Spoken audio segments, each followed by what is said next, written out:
Welcome back to the Villa View. It's time for the post-match pint in association with Purity Ale. If you use the code #VillaView, you'll get 10% off everything Purity have to offer. And also, if you go onto our or their social media, you will see we've got a competition to give away some tickets for the Brentford game on Sunday. So if you want to put yourself through that, enter the competition and you may be able to go to Villa Park on Sunday. I'm your host, Dan Bardell, joined by Omar to dissect Aston Villa 0, Chelsea 2. Pretty good hour from Aston Villa Football Club, Omar, but overall, what on earth did we do wrong to deserve this miserable existence as a Villa fan? What a way to start the pod, mate. I've started delirious this evening. I don't know why. I'm the one who got knocked in the face, mate. I should be the one that's delirious. Yeah. What do I say? Because even when we play well, suddenly a goalkeeper that's been largely rubbish for the entire time he's been in the country has the absolute game of his life from nowhere. To be fair, I don't know if that game is the main reason, but he's in the top 5 players in who scored, isn't he? I think this year. You should know. I do well for who scored, but I didn't know that. You obviously know more about who scored than I do. Yeah, but yeah, I mean, it's just I'm just right there. I'm disrupting the whole show here because someone has just put a comment in. Tony Sparks saying more chance of Villa getting poached than Dan being on time. I've literally just said before we've come on, we're late starting every single week, and because I'm the only person that's here every week. Well, actually, that's not true because Adam's here every week behind the scenes. It's genuinely never me that's late. It's either the guest or it's Adam dicking around. And this is the first time it's me. This was my fault. Yeah, because I couldn't get my camera to work. And it's not me normally. No, it isn't you. You're usually quite good as guests to go. Neil leaves it till about 30 seconds before we're due on to come on. But anyway, sorry, I saw that come in and I thought I'm not having that at all. Carry on, Omar. I don't know what I was going to say. Yeah, no, just our luck, isn't it? It's a bit like the Spurs game last season, wasn't it? Really, really similar. A mirror image the first half, it felt. So good, that first half. Obviously the starting lineup surprised quite a few. It must have been the only front three that we hadn't tried yet because we've now gone through every front three. I think every combination we can. I've said this at the beginning of the season though. We played our best football with Ings and Watkins on the pitch together. You think of Southampton, Leeds games last season, Man United, I think in the cup they played together. Yeah, as well. they played together that day. They're probably 3 of our best games in the Gerrard, I would say, and they've played together on the pitch, and it works. Ings and Watkins, after all the talk last season about can they play together, I think we've had our best games when they played together, and I don't really see why he hasn't used them more. It's been a weird one because Ings obviously started the season. I think the last time he started was West Ham when we lost 1-0, but they've hardly started together at all really this season, and it was just nice to see some width for once. Bit of pace on the wings. Bit of pace on the wings. I thought, Bailey was hot and cold, but I thought overall, he was really good. And both him and Watkins caused their sort of outside centre backs loads and loads of problems. And it was just nice to stretch the pitch out. We weren't contained in the middle of the pitch. We weren't being crowded out in the middle. We had McGinn and Ramsey on the right sides. They got in the box as well, didn't they? Gerrard alluded to that himself in his post-match. He said I'd given them the freedom or something along those lines to get forward and get in the box and join the attack. But why have we not done that previously? Let the central midfielders get in the box. It doesn't make sense, does it? No. It's again back to the point. Hardly any Premier League clubs, in fact, if any, play without wingers or play without width. Sorry, I should say. Obviously some people don't play wingers and they use their fullbacks for width. We just don't do any of that. And first time we've used it, we saw success, and it was really good to see. And I feel for Gerrard in terms of that game. I think he's put the right team out. He's got the right tactics. He's got everything he can do in his control. He's got right, I think, up till second half in terms of substitutions, which we'll come on to. And then, you can't legislate for that mistake from Mings. Really, really poor. And, we've been singing his praises and we're both massive fans of him, but you just can't be doing that in a Premier League game. And Martinez as well, I think for the second goal, obviously, definitely. And even for the first goal, I think he should come out his line a bit quicker as well. But then again, maybe he didn't expect, obviously, the header to go where it did. I think time just stood still, didn't it? Yeah. Except for Mason Mount.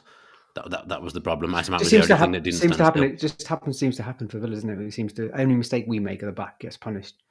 And we just don't get any luck on the other side. It's really frustrating. I was saying all through the game to my mate who was sat with me because my dad didn't come on Sunday.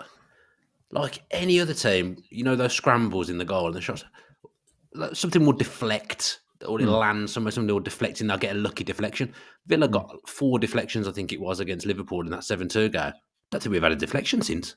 No. We used all our deflection luck up in one night, and McGinn even had a shot in the second half, and it literally came through about 12 people. Straight to the keeper. Literally straight to keep it on. No deflection. Like we just can't get any luck. And if you make if you make a mistake like Mings' you're going to get punished. It's a bad mistake. He knows it himself. He'll be frustrated. It's a really bad error. His first one of the season.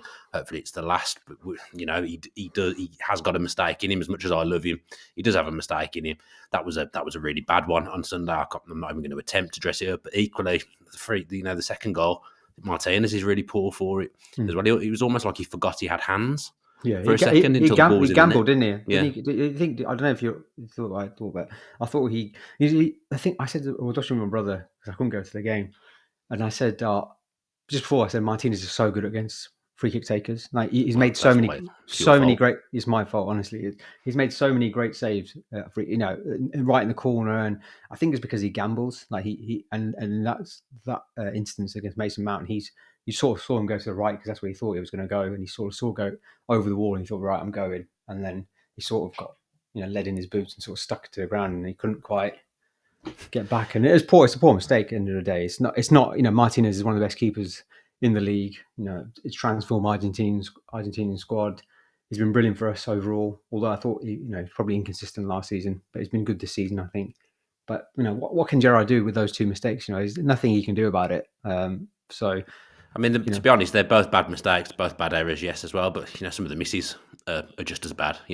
They've stopped goals from going in for Villa, just like those mistakes have made goals go in for Chelsea. I know it's a very terrible. I've put that terribly, but you know what I mean. They're bad misses. Ings in particular, I think should have scored that header. How we've not scored when we've had 3 or 4 chances in one, I do not know. The one side from Ramsey is exceptional. From Kepa. I don't know how he's got down to that. I don't know how he's managed to get the strength in his wrist to claw that onto the post. Fair play to him. Unbelievable save, and he did have a really good game. But overall, even in the Gerrard, when we play well, we don't win. No. It's 2 wins in 10 in the league now. Villa have lost. I think AVFC Stato, who I constantly go on his page just to see what he's saying. I think other than Watford and Norwich, Villa have lost more home games in 2022. So Villa have, in fact, Premier League teams now, Villa have lost the most home games in 2022. And there's been too many games like that. We've done generally performances against the big teams have been good, but still, really, the only result I can remember getting is that 1-1 against Manchester City, because in the other games we've ran them close, but we've still ended up with 0 points, and that's the problem. Villa too often end up with 0 points, and we've lost half our games this season. And that's another one we've lost. Yeah, it almost suits us playing against the better teams, doesn't it? In terms it seems to. It seems to, especially under Gerrard, and we seem to do well against the bigger teams, albeit we can't get over the line. But end of the day, it's frustrating in 2 ways. Frustrating, obviously, the amount of chances we've missed and how well we played that first half. But also frustrating because it's a bit of a reprieve for Gerrard, I feel. Now, that's probably a bad thing to say, but if we're going to lose, then let's just lose properly. And it looks bad on Gerrard if we can move on and get a new manager. We can't even lose properly. We can't even lose properly. We have to lose and then have to trudge on for another 2 games against Fulham and Brentford before the inevitable happens. Let's be honest. I mean, it's a case of when, not if. It's a case of when, not if. And at the end of the day, forget about that first half performance. It was brilliant. Yeah, fair play. But do you honestly expect us to play the same way against Fulham and Brentford? I don't. And, I think barring 2015-16, this is our worst start to the season. That's a fact. In the Premier League. So, and I think Alex Berwick put something up, I don't know if you follow him on Twitter. Yeah, he's brilliant as well, isn't he? Yeah, he's really good. Really good thread about, of the current Premier League teams. We've won like 2 in 19 games or 2 in 18 games, and on course for like 27 goals over a 38-game season. That is just not good enough.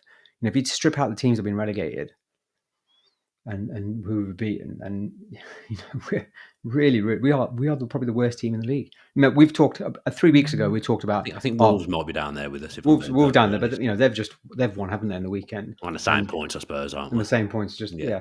But we were talking 2 or 3 weeks ago about Bournemouth being probably apart from Bournemouth, we're probably the next worst side. But now they're like 11th or 10th, aren't they, with 13 points?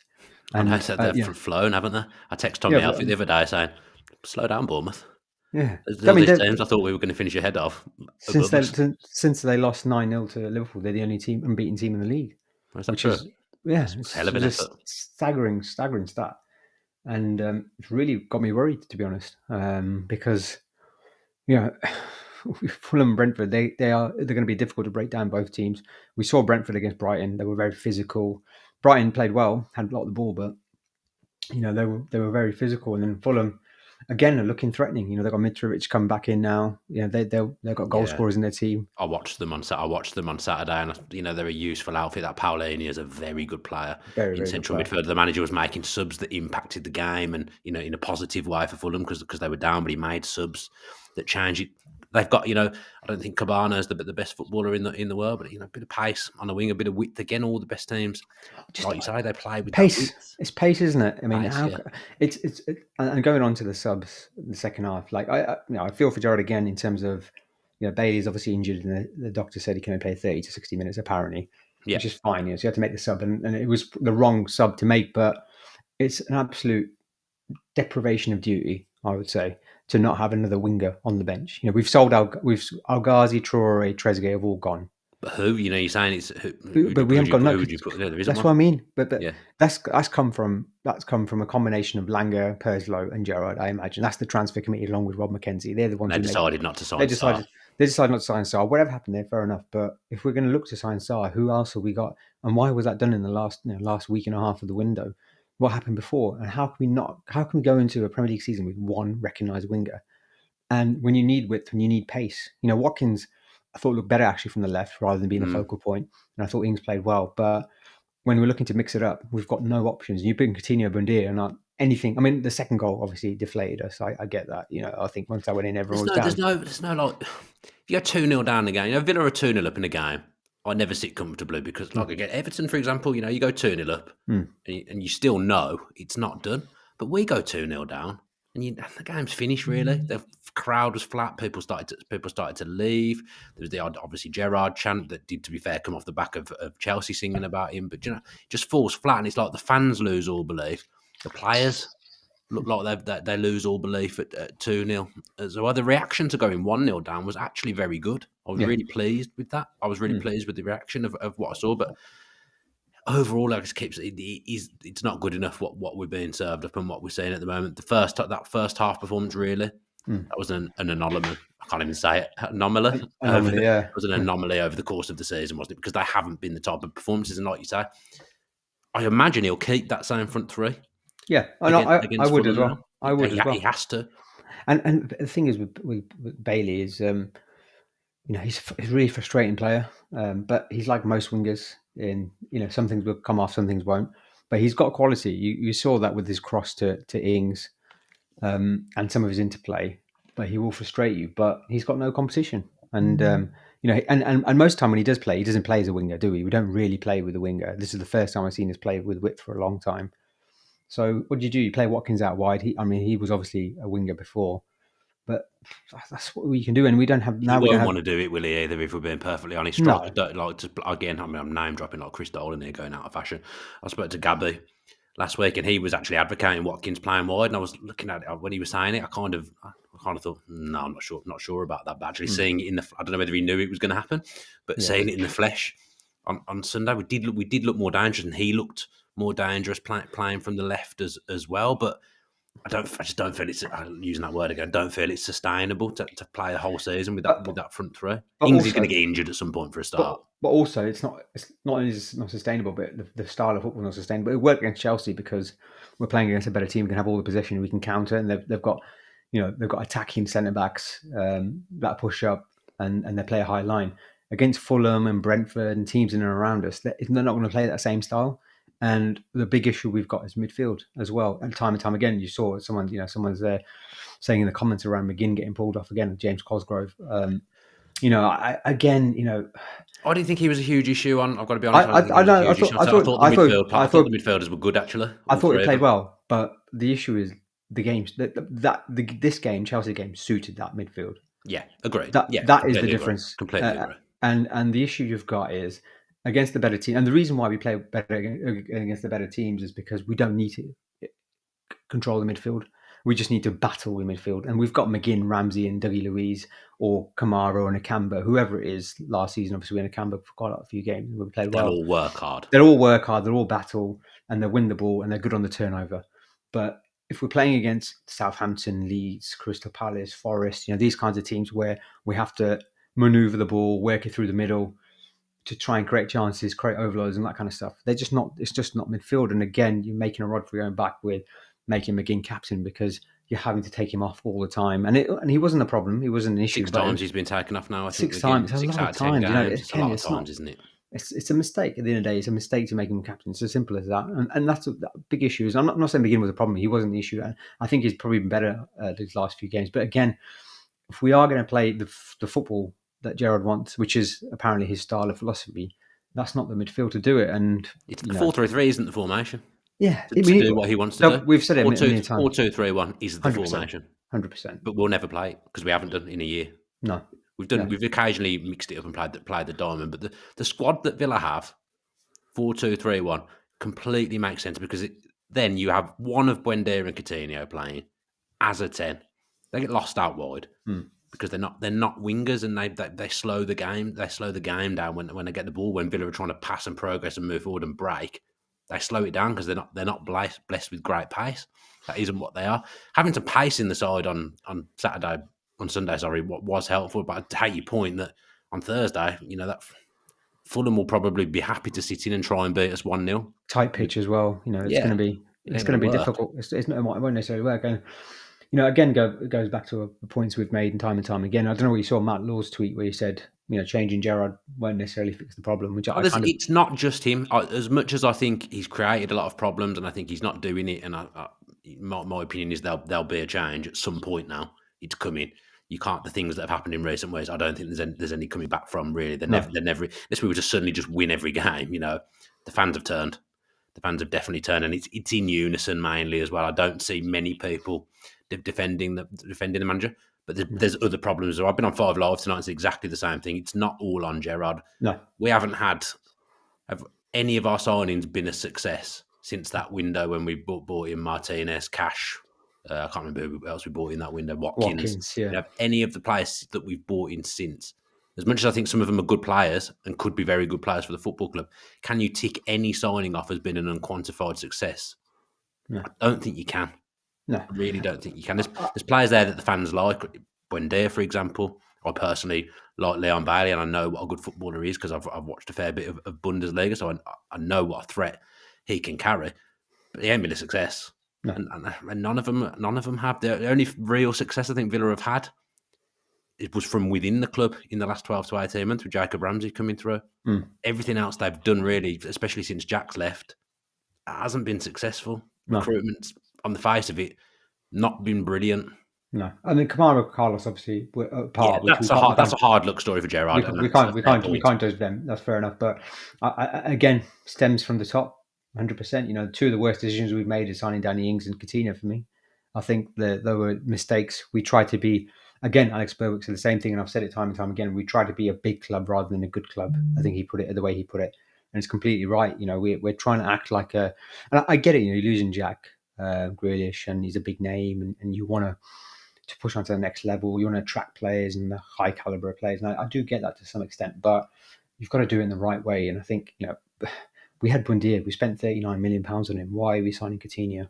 It wasn't like he was performing week in, week out for us at the end of last season. He had a great spell and he really faltered towards the end of last season and didn't do much. And, whether we should have signed him or not, I'm not 100% sure. Danny Ings, with Watkins, again, should we have signed him? Do we need a different type of striker? Again, not sure. Not signing a winger. This is not all on Gerrard. This is to do with the strategy. It's to do with what's going on behind the scenes, and that doesn't all go on Gerrard. There's bigger problems there. I mean, I'm going to be honest. I don't know what a reliable source Footy Insider 24/7 is. I think Gabby might actually write for Footy Insider, but they're tweeting basically that Gerrard's been sacked. At the moment, I don't. To be fair, you know what? I first one to say Footy Insider are full of crap, but they've got quite a bit right, especially with our youth stuff as well previously. Yeah, I mean the club aren't going to announce it at 22:41. No. No, I'm pretty sure I've seen Tommy Jordan have a pop at Footy Insider All before right. as well. But yeah, the tweet's there. Dolder's just put it in our WhatsApp group. I mean, like we've said, I don't like talking about managers losing jobs and stuff like that, but it does feel like it's coming. It feels like it's when, not if. At the moment, there's been a lot of talk around Poch today as well, Omar. So What do you think of that? again, I don't want to be too disrespectful, but I think it would be a great appointment for the football club. But I don't. It feels wrong to go delve too much into that. I mean, I'm the one that asked the question. It does feel wrong to delve too much into that at the moment whilst the manager's still there, because I do think whilst you're playing, and the fans, to be fair, yesterday, I will say, I thought yesterday could have turned poisonous quite quickly, especially when we went 1-0 down. But it didn't. The fans supported the team yesterday. It was the odd Gerrard chant, at the end when the game was done, at the end when the game was completely finished. But you know, largely, I think they supported the team, got behind the team. I think they liked what they saw from the team, especially in the first half as well. This isn't an unreasonable fan base. If you give them something to get, I say that because I actually have said about the fan base being unreasonable at times. I don't think expectations at this current time are unreasonable. No. I don't even think they're massively high. But there's got to be more than what Villa have served up this season and what Villa have served up in 2022, because the basic fact is there that Aston Villa have not won enough football matches in 2022, and that was the reason Dean Smith lost his job, and that's probably going to be the reason Steven Gerrard loses his job. Yeah. So I was just laughing at someone saying Gerrard out trusting. We are making the Conservative Party look competent, I think, at the moment. The way what's going on. I wouldn't go that far. There's someone in the comments saying keep politics out of football. We do on our pod. We do Hero and Villain of the Week, and it's normally linked to the match that's just gone. So whoever was the best player, or someone did something amazing, or something behind the scenes, and the villain is normally the referee. And this week, the villain of the week was Liz Truss, because she was making Gerrard look competent. That was the main reason. Kepa's my villain of this week. Yeah, no, you can't be that good and be a villain of the week. I think you can be when you're stopping my football team from scoring goals. Yeah, I mean, let's face it, we need all the help we can get to score goals. We certainly don't need what. I agree. My villain of the week is the referee for not sending off. Is it Chilwell on Ramsey? I haven't seen it. That was a terrible tackle. Honestly, if that was the other way around. The other thing as well annoys me at Villa players is why aren't we all up in the ref there? Ashley was usually pretty good at that. Yeah, but we weren't. Even Cucurella was like, "Oh my god, what has Chilwell done? Like, that's a really bad tackle." That's what he did in the background. You can see it, and our players are just sort of like standing off. Ashley Young's good, yeah, but the rest of them, you should be all in the ref's grill. And I hate when the teams do it, but you've got to be a bit. Everyone does it, so you've got to be more savvy and switch on and do it. And then it makes the referee think, and they look at it again properly. And if they can get away with not overturning a decision, they will. But I think that was we got better at that in the Championship, and we've lost it again now. We got better when we had John Terry and Jedinak and people like that. Snodgrass as well. Good at getting on the referee. Now we've gone back to being a bit naive and a little bit nice. Again, too nice. I mean, how we haven't scored a goal yesterday. I agree. I think it was laughable. I didn't even like it. There was a point, I don't know if when Ings had his header, I didn't even get up off my seat, thinking it was going to go in, because I just assumed we're not going to score. I was on the floor, honestly. I jumped up celebrating, and I was on the floor, like my head in my hands, and I just couldn't believe we hadn't scored. And I think, I was having a conversation, I think it was Jamie Gray on Twitter. And I don't know if he's right or maybe I'm wrong, but I thought Ings could have done better with that header. I thought he gave the keeper too much of a chance. It's a great save, but it's a great save. But it's there, isn't it? It's right there. If you hit it there or there, it's a lot harder to get there for a keeper. He still done unbelievable to pull that over the bar as well. I think the Ramsey one was the best one, because he hit it so hard, and to get that low that quickly with a strong hand, I think that was the save for me. That was the best save. But then second half, I know everyone keeps saying, "Oh, we were good for 60 minutes," but I didn't. We were okay for the first 15 minutes, but I didn't think we did anything of note apart from McGinn's shot. I don't think it's good half, bad half again, isn't it? Yeah. No, I think the second half was particularly bad, because I don't think Chelsea had a good half at any point. I don't think Chelsea put in a good display there. It's just the annoying thing, People all look at the performance on the face of it, and people who don't watch Villa every week, and this is what happens with pundits and stuff. Yeah. Like, there's signs of recovery there. The players, the players are playing for him. Blah blah blah blah. But we've not won another game. Chelsea did not play well, and they were there for the taking yesterday for Villa to get through. How many times have we said that, Dan? Leeds, Nottingham Forest, West Yeah, Ham, all these teams we've played and we haven't won. We've said, oh, they were there for the taking. And, it annoys me with pundits. It really does. I don't know how you do. I don't know how you speak to some of them. I really don't, because I'm a they polite have guy, no Omar. clue. I know, I couldn't do it. I generally couldn't do it because they obviously don't watch Villa. They don't see what's going on. And, Gary Neville and even Carragher, they're probably two of the better ones. But if it was, I saw someone tweet this and completely right. If it was Igor Biscan Yeah, I did what he saw that. did at Saw Rangers, that. Saw that. one he would never get the job at Villa, and two, he would never get the chance Gerrard is getting now. It's obvious. It's so obvious the guy's not up to it. And we, more than anyone, want him to do well. We want him to Of course, perform well. it's We not want him to, personal against Steven Gerrard, this at at all. all. I mean, I've never been one to really come on things and talk about one of the managers go and things like that. I've always been very, very patient, but I can't. Villa fans would lose all respect for me.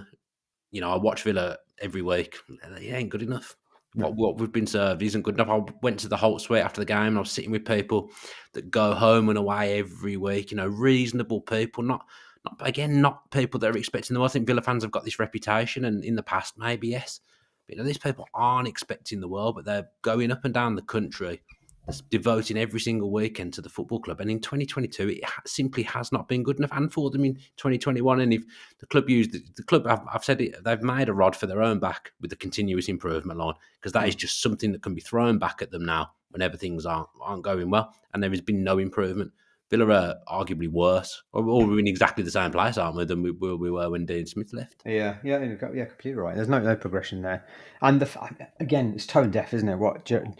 I don't completely agree. People went mental at him saying, we should get rolled over or whatever. I He's can't remember just the not. exact phrase. He doesn't mean it the way It he's doesn't mean saying he it. But made when it, you're but under pressure, he's you almost say too and do honest. stupid things. He's almost too honest, but also he should be better with PR. Like, you should think about. The And club shouldn't let again, that go out. but also I don't think he's got like the pulse on the finger when it comes to the Villa fan base. He doesn't connect with the fan base. He doesn't understand what the fan base are thinking. When he makes comments like that, I don't think he realizes. Like Dean Smith, for his faults, and he had faults, and I still think that it was probably the right thing to sack him. But he got the culture of the club, and he instilled the culture in the club. Where Gerrard, I just don't think he understands the club. He doesn't understand the fan base, and some of the comments he makes, things like that, things what he said in the past, things like that, what you just said there. That's one thing that I've Just, got to say has disappointed me, especially because I loved Steven Gerrard as a footballer. Absolutely loved him as a footballer. He was absolutely brilliant. The kind of player that you'd have loved to have had in the Villa team. Just dragging his team over the line, playing with passion, playing with that fire, like a proper leader. But as a manager, I don't know what's happened, because that personality doesn't come across at all to me. He's the complete opposite. I feel like as a manager, he's the complete opposite of what he was as a player. I'd have liked to have just seen a bit more fire in his belly, a bit more passion. It's all dour, and I don't get it, because that would not have been what I would have expected when Steven Gerrard came. And there's that gif that always does the rounds of when we first got him of him at Rangers, when he's celebrating on the pitch and he's showing that passion. But at Villa, he seems to have taken that's gone from him, but I don't know why, because it's not really been there. It's not really been there the whole way through. So you can't blame it on the results. And the fans want him to do well. Of course they do. yeah, Yeah, yeah, but he hasn't done well enough. yeah. And he keeps saying, I'm fronting up. I heard that it was talking about there's a section of the whole end they were chanting for him to be sacked and stuff like that. And I don't think he needs to entertain that. He shouldn't be talking about that. And I think one thing he did do well was he defended Mings in public. He said, there's no need for him to say sorry and things like that, which I think is good. Yeah, but it's just again, when you're losing, obviously fans will pick on everything, won't they? of course. Little things like him not coming over to the away end against Forest and not coming over to the home end, things like that. And I kind of get it from his perspective. We've lost a game. The fans are a large section of the fans are against him. Going over is not going to help anything. But at the same time, I don't think. Again, I feel like he's ever done it in 2022 in particular. I don't feel like he's ever come out. I remember he did at he did after the Man City game, because we'd had a good performance and the crowd were pleased. He did it. You kind of either got to always do it or never do it. You can't pick and choose. Yeah. But again, we're in the same position, and I think. I mean, obviously you got the pre-match Fulham pod to come, but I think these next two games, if he is sacked, he's sacked. Obviously, we can. It's footy inside in a day.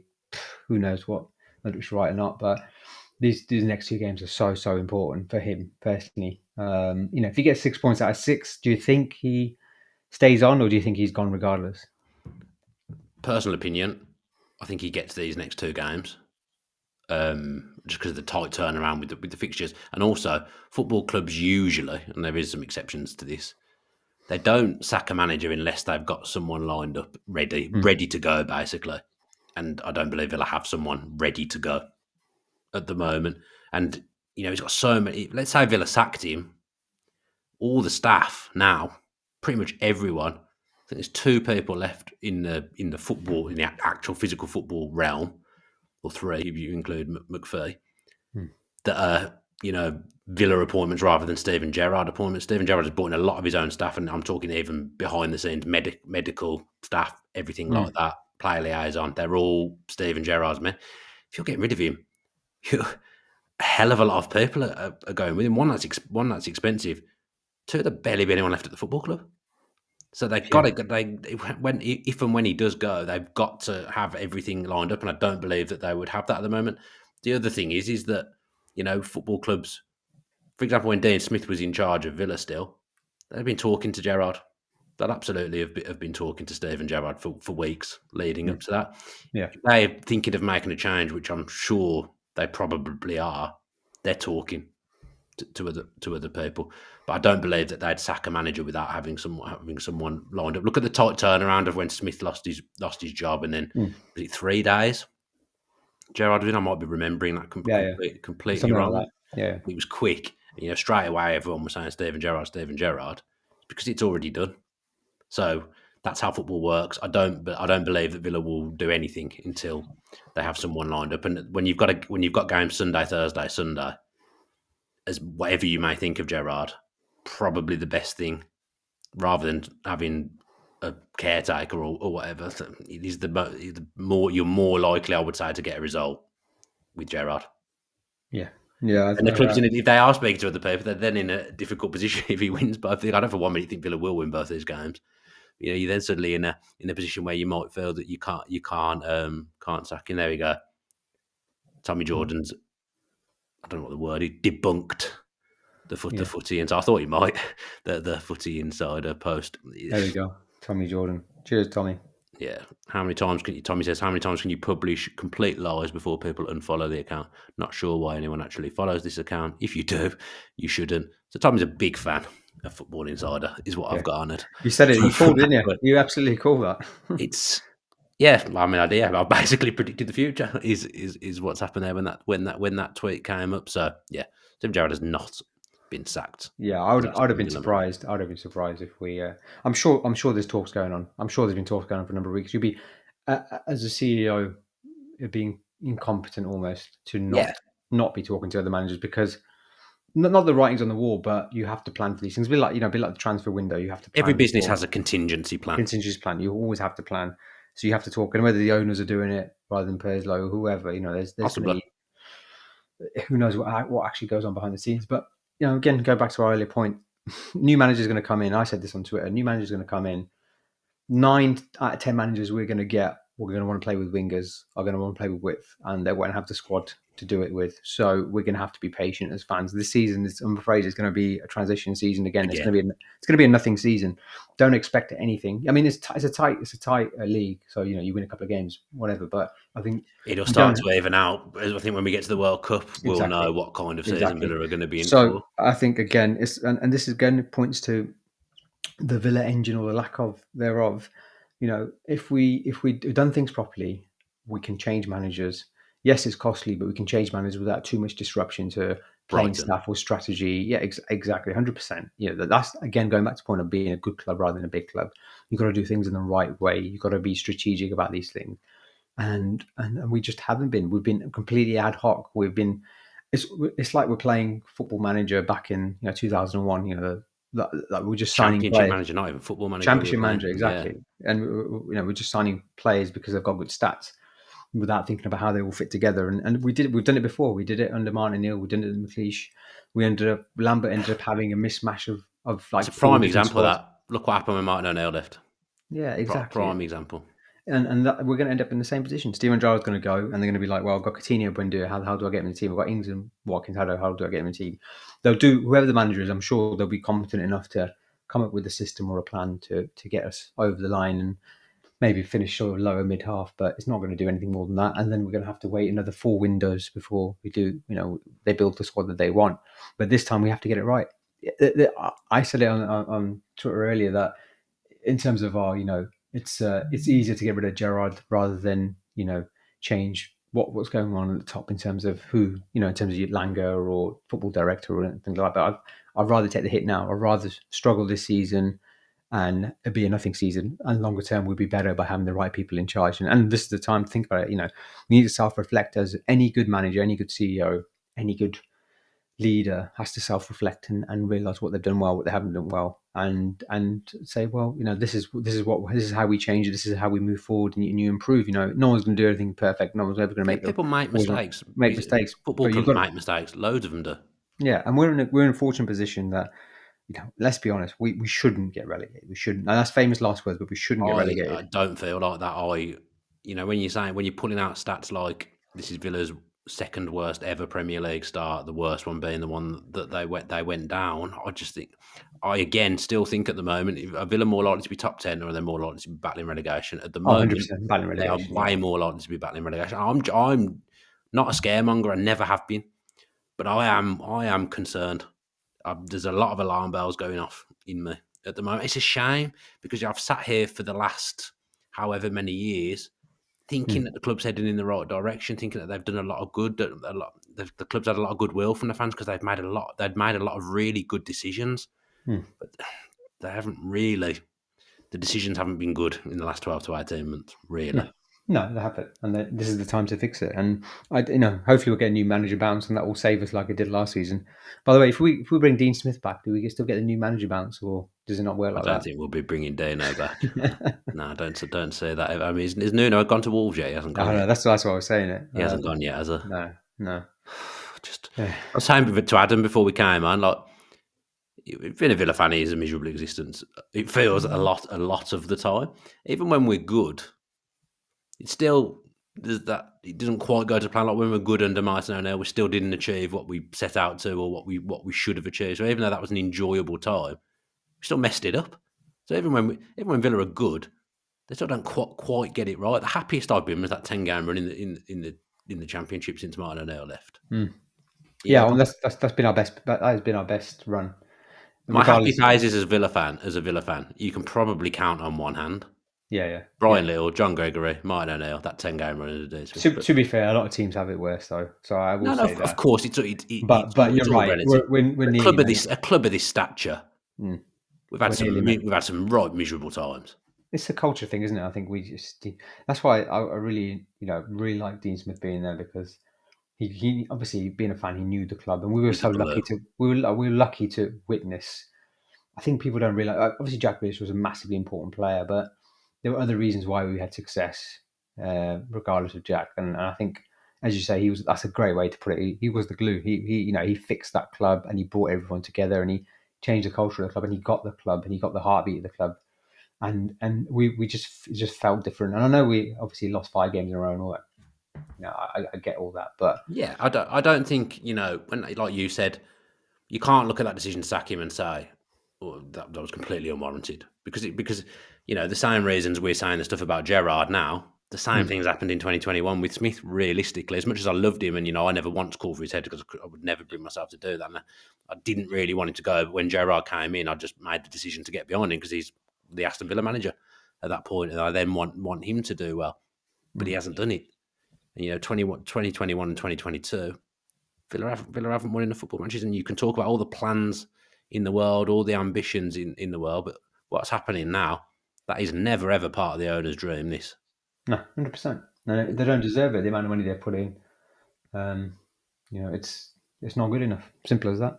Ted Garron says, I'm not sure why you're watching, to be honest, Ted. If you're you may not be a Leeds fan, so I might be just jumping to conclusions here. Ted Garron says being a Leeds fan is worse. Yeah, well, to be fair, probably. Yeah, that's some rough times. I'd hate to be a Leeds fan. It is all relative. I don't think Leeds Villa's got a playing style at the moment this Yeah, season. it's I fun thought to play. they're not doing well, but I can say they got and they do have to watch Well, and also they've got young players, they've got exciting players, and yeah, I mean, Red it's Bull not, Leeds. I call them now because yeah, they've yeah, got that and model, haven't they? Jesse Marsch is exciting, and he's trying to build something. You can see going back to the point, people keep comparing us to, keep comparing Gerrard to Arteta and stuff.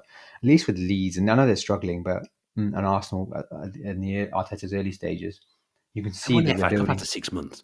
Yeah, exactly, and you can see that they're building towards something. They're trying to do something. Whether it's going to work or not remains to be seen. But again, Gerrard changing styles. The fact we're playing now with a different front three and a different way of playing to what we were doing last week and the week before. It's not a good sign. That isn't a good sign. Yes, you want a bit of adaptability and flexibility, but you want a philosophy, a consistent philosophy throughout. Whether you play 3-4-3 or 4-2-3-1, whatever, there needs to be a consistent philosophy there, and there just isn't one. Again, another reason why I just can't see it lasting beyond these next two No, games. I watched Dendonka come onto the pitch, and I just thought, so that's a panic buy. Steven Gerrard didn't want Leandro Dendonka. Can't imagine so. This is my own opinion. That is not fact. It doesn't really look like a player that Steven Gerrard would have wanted. They've signed someone 15 million odd pounds. He's been a good servant for Wolves. He's a Belgium international. He doesn't fit. What was the point? We're bringing him on at 2-0 down against Chelsea. He's not even a game changing player to bring on when you're 2-0 down. We bought him on the week before against Forest. And I just think the Bednarek one I understand because we had to do something because of Diego Carlos's injury. But this isn't. Dendonka might go on to be a very good player for Aston Villa. I don't know, but I just think where's that signing come from? It's just like kind of a signing for the absolute sake of it. You got Sanson and Nakamba who can't even get a single bit of a look in at and I'm not saying they're the answer either, but they're getting absolutely nowhere near it. Just throwing in kind of another player just to bring on for 10 minutes now and again. Okay, it's fair enough at least he's got a bit of size. I mean, to be fair, I have said I've wanted some size at Aston Villa for a while. But do you know what I mean? It's got a vibe when he's coming on, and I forget we've got him until he comes on the pitch. Yeah. Because it was a bit of a I don't know what that signing is. Yeah, I completely agree. And again, mismatch of players, different styles suited to different kind of teams. I mean, Bednarek, you feel for him. He's not really. I don't think he's going to get looking. I suppose was good. One good thing is Konza's playing well Konsa's again. picked up. I give Yeah, Konsa his due. Konsa has playing been well, more like the player that I thought he was a few years ago. I which give is him a his good due thing. because he was someone Yeah. I was very critical of, and he's definitely picked up. Yeah. Konsa and Chambers again. He can't get anywhere near the pitch of Bednarek. Isn't going to get a game. It's just I don't know. again with Villa. There's just more questions than answers. I feel like people moan at me when I say this, but I feel like why didn't we just keep Erogbenham? Why did we? I know he's doing really well at QPR. Yeah, I've got I know a few QPR mates, and and they're pleased with him. I know he's young and he's probably going to be inconsistent, but Is it he's going to be any worse than Bednarek? Is it, at he least was the good. fans can get behind him at He was least. good enough to play Premier League games last season. Yeah, exactly, and play well. It wasn't like Chukwuemeka when he played. I didn't think he was that great. I was just waiting for Chelsea to bring him on yesterday. Yeah. That would have been the But final kicker. Erogbunam, however you say it. Erogbunam, I say, but I don't know whether I'm right. But he was good pretty much every time he played, and you can see he's got the size, he's got the stature. I'll give him a chance. Yeah, you've just signed Dendonka, who 15 million. I don't think he's going to play. Yeah, I just don't think he's going to play. So what was the point? Like I've said, I could be absolutely wrong here. He may play. He may become a very good player for Villa. He was a part of a good Wolves team that finished in the top 7 2 years running. So credit to him, but he probably fitted in their system. but you're right. He didn't. When Gerrard was talking about, we need quality. That's not. He wasn't thinking of that. That's not a Gerrard signing. Never in a million years. Yeah. But then, God no, we're going around in circles, aren't we? But there's too much wrong at the minute. It's not good, and I feel like we do the same pod every week. No, I think we come on air. We don't make no notes, no prep. We just come on and we just have a chat. So it does turn into a bit of a ramble at times. But I think that's what being a Villa fan is. Yeah. At the moment, you're confused. You don't understand things. You want answers. You want things to be better. And I think that's what this show is. Yeah. At the moment, we're just rambling on between us. People may be hating it. People may be enjoying it. I've got no idea. No, I think people feel this. A lot of people feel the same way. It's just bewilderment at the moment, isn't it? I'm just bewildered. Frustrating. It's frustrating, and I feel for fans. The amount of effort. I know what it's like. I've got a season ticket, but I can't go to every single game. But some fans have got family and have got other responsibilities, and they still manage to go to all these games. They commit so much to being a Villa fan. They put so much there into that club, and they've done it for so long, and it's our club at the end of the day, no one else's. And it's just not good enough, I think. And for the owners as well, they've put so much money into this Owners must club. be in despair. They just must be. I Yeah, don't. and Wes Edens obviously didn't turn up, did he? Which I don't I know. think I've I seen think mixed things with that. that So I was didn't want I to think that was comment. a cancelled plane rather than him deciding he didn't want to Was come. Suarez there? Apparently, no, he didn't come either. That's Uh, the rumor. But I mean, Perslow being Rumor there, even being on, founded on anything. I mean, I saw one post on social media, but I thought at the time it's hardly concrete that the owners have come in that post. yeah. But either way, Perslow being on the pitch before the game, and just the I think general that's quite mood. normal. So I think he does that fairly I frequently. didn't realise he did that. But being at the training ground as well the week before, I saw Percy's Matt Law's article maybe. Yeah. Yeah, it's not a good sign. Are there any good signs at the moment? I mean, one positive, if you don't get down to Villa Park as much as you'd like and you'd like to win some tickets, then at the moment, Purity, our sponsors, are running a competition in conjunction with us. So if you would like to win tickets, here we go. Is this the information? There we go. There's the tweet. Yeah, that's how you do it. I can't actually see it properly in front of me, but if you want to win tickets to the Villa Brentford game on Sunday, just enter our competition, head to our Twitter page, and you'll be able to do that. What's that? I believe first prize is a tutorial from Adam about how behind the scenes the Villa View works. That's the first prize. Second prize is 2 tickets to Villa Park. Yeah, God. Third prize is to get a haircut from your hairdresser. He was with me at the game. He was with me at the Is he? game on Sunday. Looking My good, barber. mate. Looking good. Barber came with me. Yeah, poor guy. You're proper celeb now, aren't you? Taking your barber everywhere with you. That's that's what the Chelsea players do. If owner, he said he did say something at the week, and I was thinking, I pay full price for these haircuts, mate. I was like, what's he going on about? But yeah, I anyway, get my haircut at the same place that James Maddison gets his haircut, by the way. Well, Wow. I've got the same barber as Jedinak. Have you? Yeah, yeah. Fair I said that's a lot of pressure doing that beard. I mean, we really have gone onto a completely different podcast now. There's a lot of pressure doing Jedinak's beard. I don't envy that. I could do a good hour on Jedinak's beard, to be honest. Yeah. I'd rather talk about that. Yeah, well, let's not. Let's go.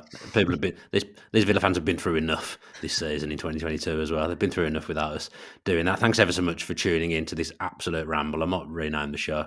There is a football ramble, isn't there? I might rename this to the Villa View Ramble. Maybe we'll start our own new show, the Villa View Ramble. But yeah, enter the competition if you do want to go to Villa Park on Sunday. We'll be back for a match preview before Villa's Thursday night trip to Craven Cottage. So watch out for that. If you subscribe to the channel with your post notifications on, then you'll know exactly when that video is coming, and maybe one day it will be on time. As I say, I really, really do appreciate the support. I think there's 486 people watching at the moment. So fair play to you tuning in to watch us at 10:11 at night. Really do appreciate it. Hopefully I'll see some of you at Craven Cottage on Thursday. Thanks to Omar. Thanks to Adam. Up the Villa. Up the Villa.